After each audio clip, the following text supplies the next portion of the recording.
Om Swastiastu. Halo semuanya, perkenalkan kami dari kelompok 3. Di sini kami akan menjelaskan tentang analisis break-even point.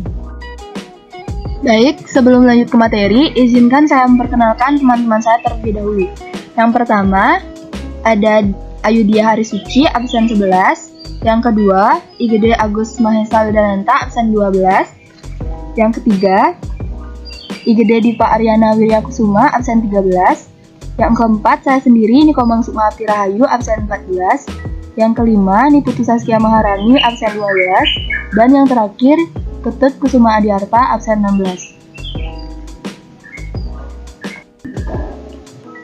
Pembahasan yang pertama adalah konsep dasar dan peran strategis analisis break-even point dalam seleksi proses produksi. Yang pertama ada break-even point atau BEP.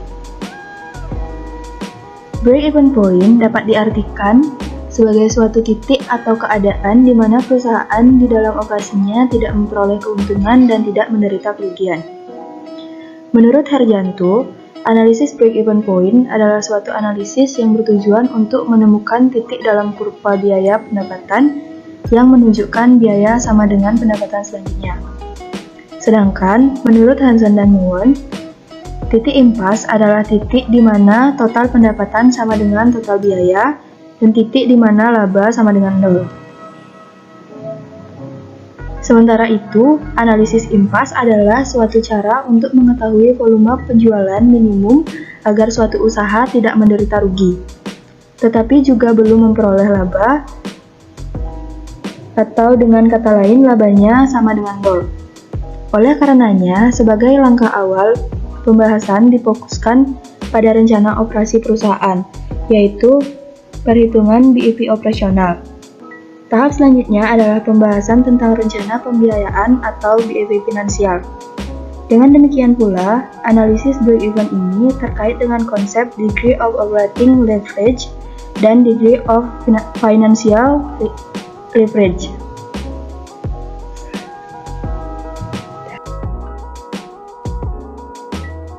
Baik, di sini saya akan melanjutkan materi yang dibawakan oleh teman saya.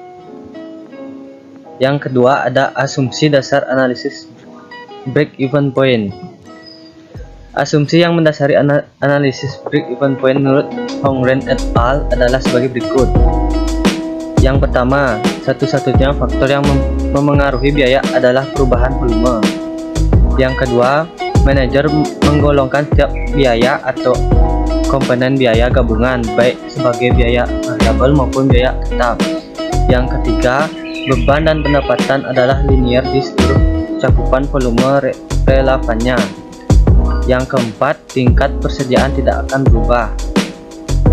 Yang kelima, penjualan atas gabungan produk tidak akan berubah. Penjualan gabungan merupakan kombinasi produk yang membentuk total penjualan.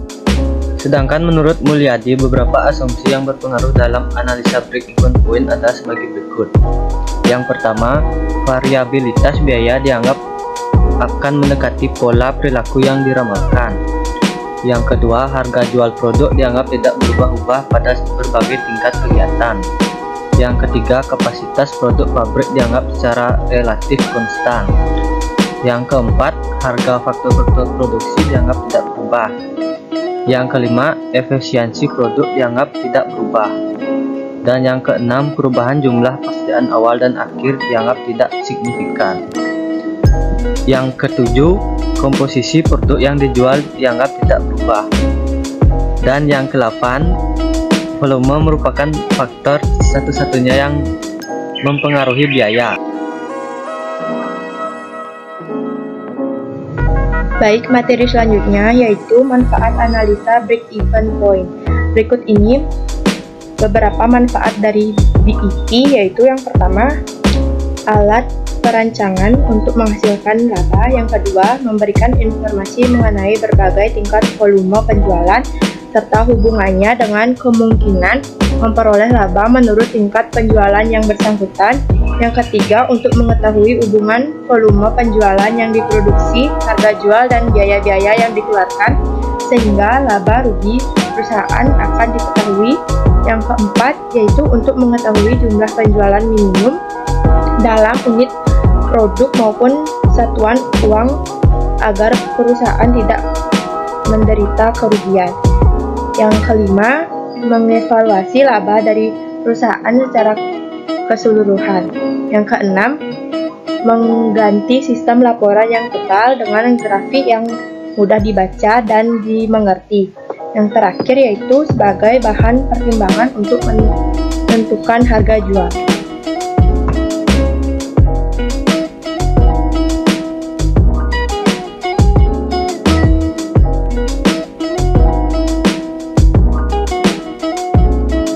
Baik, di sini saya akan melanjutkan materi selanjutnya, yaitu kelemahan break-even point atau BEP. Yang pertama yaitu asumsi tentang linearity. Tingkat penjualan yang melewati suatu titik tertentu hanya akan dicapai dengan jalan menurunkan harga jual per unit. Hal ini tentu saja akan menyebabkan garis review tidak akan lurus, melainkan melengkung. Yang kedua yaitu verifikasi biaya kelemahan. Karena adanya semi variable cost di mana biaya ini tetap sampai dengan tingkat tertentu dan kemudian berubah-ubah setelah melewati titik tersebut. Yang ketiga yaitu jangka waktu penggunaan. Kelemahan lain dari analisa break-even point adalah jangka waktu penerapannya yang terbatas.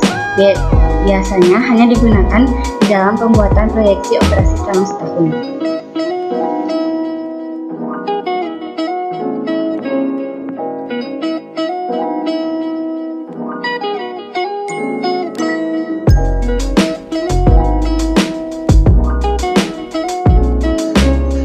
Baik, saya akan melanjutkan materi dari teman saya.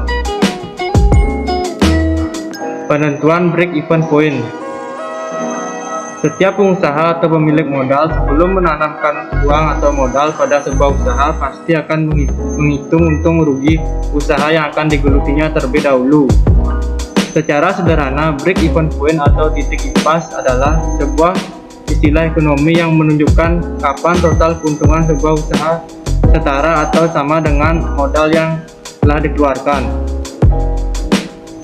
Komponen perhitungan dasar analisis break-even point: fixed cost atau biaya tetap, artinya biaya tidak berubah meskipun volume produksi berubah. Variable cost atau biaya variabel, artinya biaya berubah-ubah sesuai dengan perubahan volume produksi. Revenue atau penghasilan merupakan jumlah pendapatan yang diterima oleh penjual barang. Profit atau laba merupakan sisa penghasilan setelah dikurangi biaya tetap dan biaya variabel. Beberapa cara untuk menghitung break-even point. Break-even point sama dengan biaya tetap dibagi harga jual per unit dikurang biaya variabel per unit. Selisih dari pengurangan harga jual per unit dan biaya variabel per unit adalah rumus dari margin kontribusi atau contribution margin. Cara ini bisa digunakan untuk mengetahui titik di mana jumlah beban setara dengan jumlah unit yang dikeluarkan. BEP sama dengan biaya tetap dibagi margin kontribusi per unit. BEP dalam bentuk mata uang sama dengan harga jual per unit dikali BEP per unit. Margin kontribusi dibagi total sales dikurang biaya variabel. N unit yang dibutuhkan sama dengan keuntungan yang diinginkan dibagi margin kontribusi ditambah BEP per unit. Baik, di sini saya akan melanjutkan presentasi dari teman saya yang sebelumnya. Di sini terdapat sebuah soal mengenai penentuan BEP. Seorang akuntan manajer perusahaan Sinar Mayuri bertanggung jawab dalam operasional produksi dan persediaan stok barang. Orang tersebut ingin mengetahui jumlah sales yang diperlukan untuk menutup biaya operasional sebesar 80 juta dengan biaya variabel per unit sebesar 60.000 dan harga jual per unit sebesar 80.000. Ia ingin mendapatkan keuntungan sebesar 50 juta.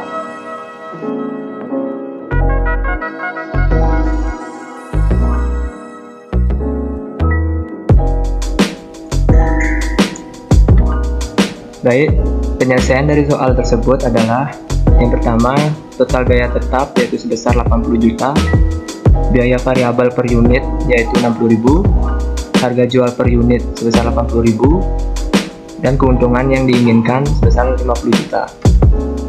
Di sini menggunakan rumus BEP berdasarkan total biaya tetap dibagi margin kontribusi. Total biaya tetap tadi di atas terdapat 80 juta dan dibagi 80.000 dikurang 60.000. Jadi hasilnya 80 juta dibagi 20.000 mendapatkan hasil 4.000 unit. Artinya, perusahaan harus menjual 4.000 unit agar tidak mengalami kerugian dan tidak memperoleh keuntungan. Selanjutnya, semua biaya baik itu biaya tetap ataupun variabel harus dalam nilai rupiah. Jadi untuk merubah tersebut, kita harus menggunakan rumus BEP dalam rupiah sama dengan harga jual per unit dikali BEP unit.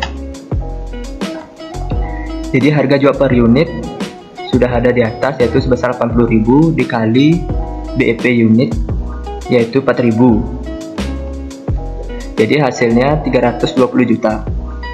Selanjutnya, yang merupakan poin penting dalam perhitungan analisis break-even point atau BEP adalah bagaimana penerapan untuk menghasilkan keuntungan yang diinginkan. Di sini kita menggunakan rumus N unit yang dibutuhkan sama dengan keuntungan yang diinginkan dibagi margin kontribusi ditambah BEP unit. Nah, keuntungan yang diinginkan yaitu sebesar 50 juta dibagi nilai margin kontribusi yaitu 20.000 dan ditambah BEP unit yaitu 4.000 dan mendapatkan hasil sebesar 6.500 unit. Jadi, perusahaan Sinar Mayuri harus menjual sebanyak 6.500 unit agar memperoleh keuntungan sebesar 50 juta. Baik, sekian video pembelajaran dari kelompok kami. Jika ada kesalahan kata, mohon dimaklumi. Terima kasih semuanya. Om Santi Om.